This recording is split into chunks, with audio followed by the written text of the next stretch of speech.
There has to be a very high level of honesty um, and forthrightness about what's working and not working. That was the seminal question I asked during my interviews with people. It was just that. What do you think works and what do you think doesn't work in this company? And I did it with management groups, I did it with individuals. And what I learned very quickly was that most of the people in the company, they could articulate what worked and didn't work just like that. I mean, they knew, but no one ever sat around a table and formalized the process and gathered all that information. And then they therefore didn't have a cogent direction, and they didn't have any roadmap upon which to adjust and get better results. Because it's all about, I used to draw this picture about, it's all about, there's BS on the one side and there's results on the other side, and there's nothing in between. Either you're getting results or you're BSing about why you're not getting results, right?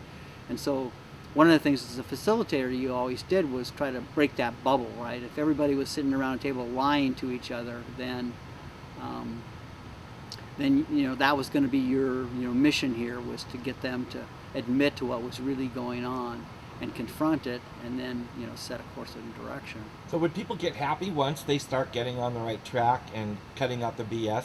Would you see them enjoying the work more and working for the company? What were the positive results? Those were some of the positive results, and not to dwell on the negative, but you also got the parts that didn't work.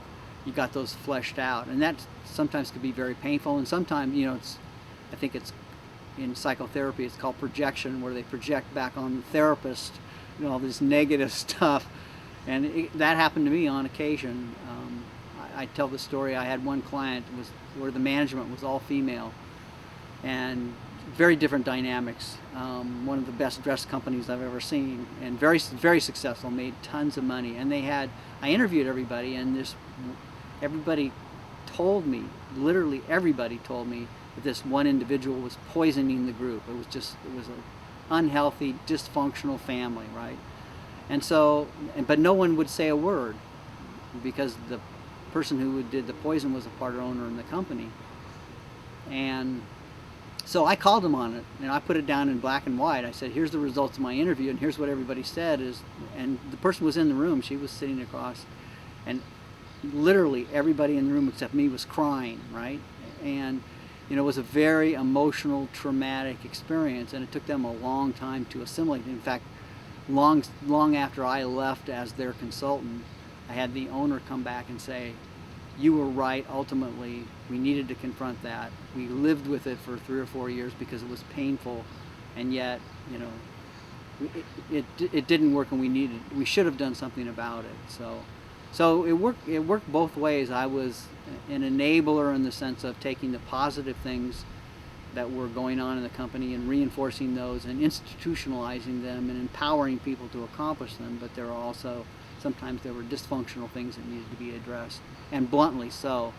One of the things I learned from my mentors was you had to confront things like that just straight on. No bullshit, no lies, no sugarcoating, no cover-up. This is what I see.